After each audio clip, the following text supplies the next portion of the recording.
Hi, this is Chris Tuttle, IFBB Pro and Universal Athlete. I'm here to talk about glutamine today, and the reason why I'm talking about glutamine is some of the supplements have been around for years and years. People kind of think they lose the importance, they lose the clout, and they're always into the new and improved supplements that come out in the new methyl creatine or whatever different forms of what, when all in reality some of the original supplements kind of work the best. So I'm going to go into a little brief overview of what glutamine is. Glutamine is amino acid.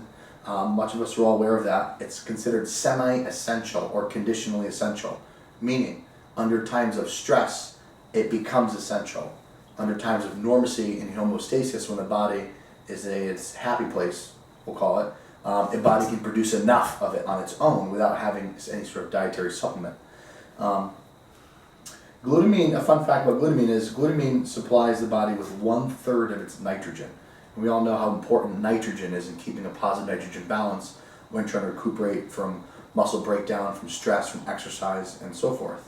One thing I'm going to visit too is I'm going to talk a lot about what we're going to use. Glutamine is used in medicine and what it's been used for years and years and years. And it kind of can make some people more of a believer than not a believer, considering some companies make, funny claims about what glutamine does. So we already know that glutamine supplies 1/3 of the body with nitrogen. And it also is a major supply of nitrogen to the small intestinal cells, the intestinal tract, help improving the intestinal digestive tract. And some people who have digestive issues, ulcer colitis, Crohn's colitis, maybe even IBS. And what's interesting in HIV patients, when taking glutamine with food, it helped improve the absorption of food. And that's something to be said about glutamine, because think about it in the standpoint of a bodybuilder, powerlifter, or strongman. We're trying to intake large quantities of calories. We're trying to grow, supply the body. If the intestinal tract isn't functioning at its utmost best, you may be losing out on some nutrients. And a lot of us, considering how much food we eat, you might be eating a little too high foods that are really refined and not high in fiber, that we can develop, massive digestive tracts. I went through a phase where I had a diagnosis with ulcer colitis, and I turned to glutamine myself. I was taking up to 40 grams a day of it, and it actually helped kind of reduce inflammation, and I actually saw an improvement with it.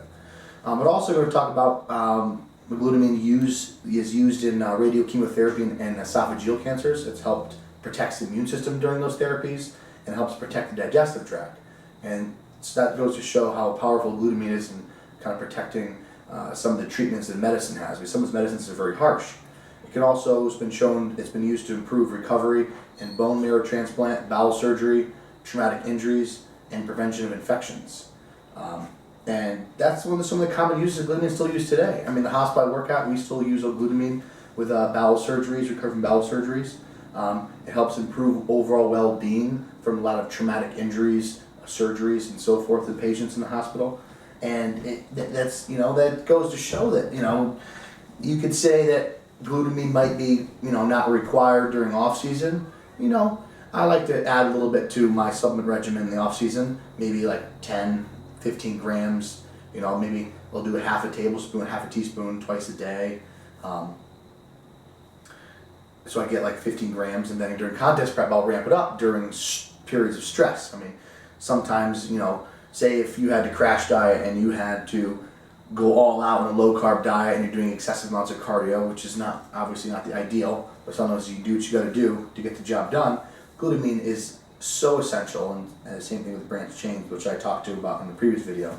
And that's something that, it's totally needed.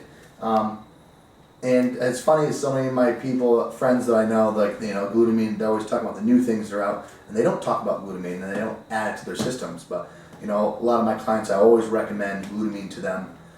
And it's important. It's one of the basics. A lot of people seem to think they're going to get like a noticeable effect out of it. Kind of like, creatine, you might see a difference in your major lifts. Pre-workouts, you see an instant energy increase and pumps. Glutamine, you're not going to see all of a sudden a bicep grow on your arm. But as far as digestibility, as far as helping your digestive tract and strengthening your immune system and keeping yourself kind of on the up and up during periods of severe stress, you can't go wrong with glutamine. And that's one thing I just want to mention about today, glutamine and some of its uses in medicine.